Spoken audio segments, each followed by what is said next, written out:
शिव पुराण में वर्णित है कि जीव तभी तक कष्ट पाता है, तभी तक दुखी होता है, दरिद्रता, रोग, बीमारी और अनेक प्रकार के क्लेशों को सहता है, जब तक कि उसके द्वारा शिव पूजा नहीं की जाती।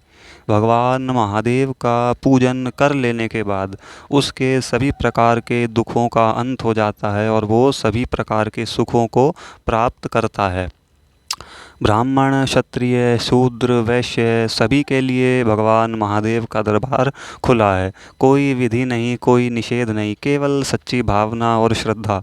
आप कोई भी हो, मनुष्य हो, देवता हो, असुर हो, गंधर्व हो, नाग हो, किन्नर हो, ब्रह्मा ही क्यों ना हो, केवल मन में सच्ची भावना, श्रद्धा और उनके प्रति विश्वास और उनके प्रति हृदय में सच्चाई से जो प्रेम होता है ना, वो प्रेम होना चाहिए। भगवान महादेव खूब कृपा करते हैं, खूब अपना प्रेम देते हैं।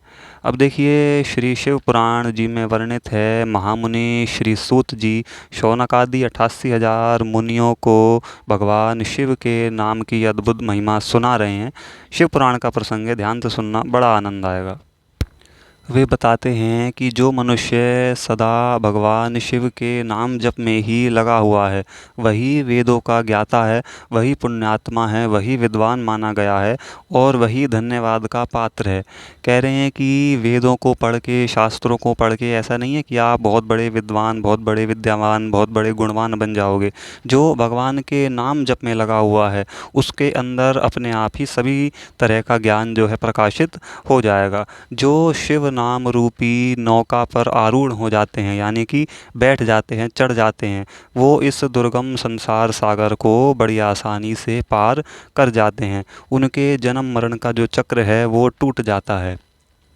देखो, ये बात पहले भी काफ़ी बार बताई है। जब राम नाम की महिमा कही थी तो श्रीमानस जी में भी यह बात काफ़ी बार है कि अन्यत्र जितने भी भक्ति के साधन हैं, उनमें इतना बल नहीं है कि वो हमारे कर्मों को विध्वंस करके हमें इस संसार सागर से, इस जन्म मरण के चक्कर से छुड़ा करके भगवान की प्राप्ति करा दें। वो साधन केवल एकमात्र भगवान का नाम है। अब चाहे हम राम नाम जपें, कृष्ण नाम जपें, राधा, सीता, दुर्गा या शिव, गौरी, कुछ भी नाम जपें, भगवान का नाम कोई सा भी हो सकता है जो हमारे मन को प्रिय लगे। तत्व मिला करके एक ही है, नाम अलग अलग हैं। तो वही कह रहे हैं कि जन्म मरण का जो चक्र है वो टूटता है कैसे? भगवान शिव के नाम का जप करके।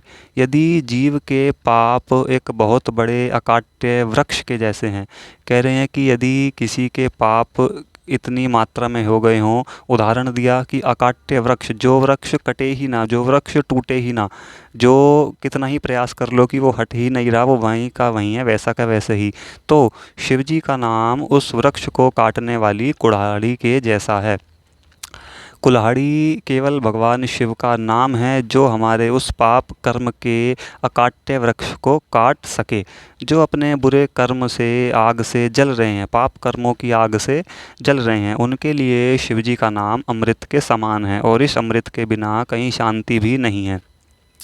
देखिए, और ऐसा सत्य भी है कि हम आए दिन अपने जीवन में, दिनचर्या में परेशान रहते हैं, अंदर से जलते रहते हैं, कुढ़ते रहते हैं। वो सब क्या है? नकारात्मक विचार हमारे अंदर बनते रहते हैं। वो हमारे पूर्व करे हुए जो पाप कर्म हैं उनका फल स्वरूप ही है, उनका परिणाम है, उनका दंड है।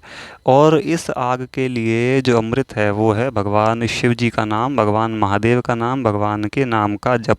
इसके बिना कहीं शांति है भी नहीं। फिर वही बात कि हम जितने भी साधन कर लें, वो हमारे पुण्य में वृद्धि तो कर सकते हैं, उनसे हमारा पुण्य फल तो हो जाएगा, लेकिन वो हमारे पुराने पाप को नहीं काट पाएंगे, नहीं तोड़ पाएंगे। उसके लिए तो भगवान का नाम जप ही हमें करना पड़ेगा। जो शिव जी के नाम की अमृत धारा में गोते लगा रहे होते हैं, वो संसार की इस भयंकर दुखदाई अग्नि में भी नहीं जलते। कि संसार के, देखो, संसार में तो रहना पड़ेगा ही, भगवान ने हमें यहाँ भेजा है, तो चाहे हम एकांत भी कर लें, संन्यास भी कर लें, तो भी रहेंगे तो इस संसार में ही। वो वासनाएं, वो सब इधर उधर की दुनियादारी तो हमारे आसपास रहनी ही है। तो उसका उपाय क्या है कि भगवान शिव का नाम पकड़ लो, भगवान का कोई एक नाम जपने लग जाओ, तो इस संसार रूपी भयंकर अग्नि में रहते हुए भी हम शीतलता में रहेंगे, भगवान के नाम जप की ठंडक में रहेंगे। जिनके मन में शिव जी के नाम के प्रति भक्ति हो गई है, उनके लिए मुक्ति दुर्लभ नहीं है। अब मुक्ति तो क्या, उनके लिए भगवान भी दुर्लभ नहीं है। जब भगवान की ही प्राप्ति हो जाती है नाम जप से, तो मोक्ष और मुक्ति का क्या कहा जाए। और बल्कि मानस जी में तो एक चौपाई है कि मुक्ति निरादर भक्ति लुभाने। भक्त की एक पहचान है कि वो मुक्ति का भी निरादर कर देते हैं। हमें मुक्ति नहीं चाहिए, मोक्ष नहीं चाहिए, भक्ति लुभाने। हमें भगवान की भक्ति ही चाहिए, नाम जप के बदले नाम जप ही चाहिए। हम भजन कर रहे हैं आपका किस लिए, कि हमारा और भजन हो। जिसने अनेक जन्मों तक तपस्या की है, उसी की शिव नाम में प्रीति होती है। सबसे बड़ी बात, बहुत बढ़िया बात है कि देखो, भगवान के नाम जप में इतनी आसानी से मन नहीं लगता, विश्वास नहीं होता, श्रद्धा नहीं हो पाती, संशय बना रहता है, शंकाएं चलती रहती हैं। और दूसरे साधनों में तो मन लग जाएगा। किसी ने कहा कि भाई ये वाले इतने व्रत कर लो, तो हाँ ठीक है, हम व्रत कर लेते हैं, व्रत हो जाएंगे वो। और तरह के साधन हो जाएंगे। लेकिन कोई कहे ना कि भाई केवल बैठ करके 1 घंटा नाम जप करना है, तो सबसे पहले तो शंका यही होगी कि 1 घंटे नाम जपने से क्या होगा, क्या करना है, क्यों करना है। तो इस प्रकार की शंकाएं बनी रहती हैं। इसीलिए सूत जी ने कहा कि अनेक जन्मों की तपस्या का जो फल है, वो है भगवान के नाम में प्रीति। तब जा कर के जीव को यह समझ में आता है कि हमें भगवान का नाम जपना है, हमें भगवान शिव से प्रीति करनी है, महादेव का नाम हमें जपना है। जो बड़ा भयंकर पापी भी है, उसके बाद वो यदि आदर पूर्वक भगवान शिव के नाम जप में लग गया है, तो भी सभी पापों से मुक्त हो जाएगा। इसमें कोई संशय नहीं है। कोई ऐसा व्यक्ति हो कि जिसने खूब पाप किए हों, खूब दुराचारी हो, खूब अत्याचारी हो, फिर यदि वो प्रण करे, कि मन में संकल्प करे, इच्छा करे कि अब से मैं आगे कोई पाप नहीं करूँगा और भगवान का नाम जप करूँगा, और वो भगवान शिव के नाम में लग जाए आदर पूर्वक, भाव से, सच्चाई से, श्रद्धा, प्रेम, विश्वास से, तो क्या होता है कि उसके तब तक के सारे पाप खत्म हो जाएंगे और आगे वो पाप करेगा नहीं, भगवान को प्राप्त हो जाएगा। जैसे बड़ा घनघोर जंगल हो और उसमें आग लग जाए, तो क्या होता है कि पेड़ कैसे भी हों, कितने ही ज़्यादा हों, सारे पेड़ जल करके राख हो जाते हैं। वैसे ही जो भगवान शिव जी का, महादेव का नाम है, वो हमारे पापों के लिए समझो आग के समान है।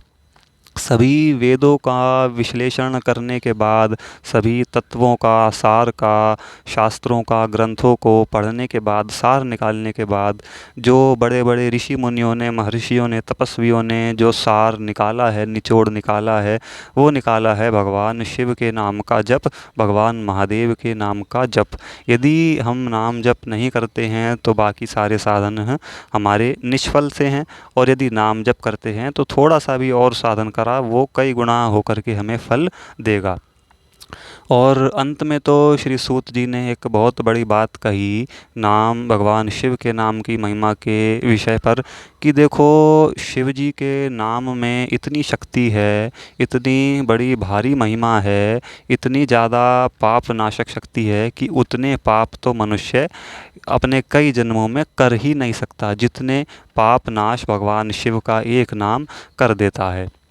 तो भैया देखो, फिर वही एक आखिरी बात, कि और कोई साधन बने तो ठीक, ना बने तो भी ठीक, लेकिन भगवान का नाम जप जरूर बनना चाहिए। चाहे कोई भी नाम हो, ये भगवान शिव के नाम की महिमा है, ऐसे ही भगवान राम के नाम की, कृष्ण के नाम की, राधा के नाम की, सभी नाम एक समान है। केवल जो हमें प्रिय लगे वो नाम का जप हम करना शुरू करें, भगवान की कृपा हमें प्राप्त हो जाएगी। बोलो श्री गौरी शंकर भगवान की जय।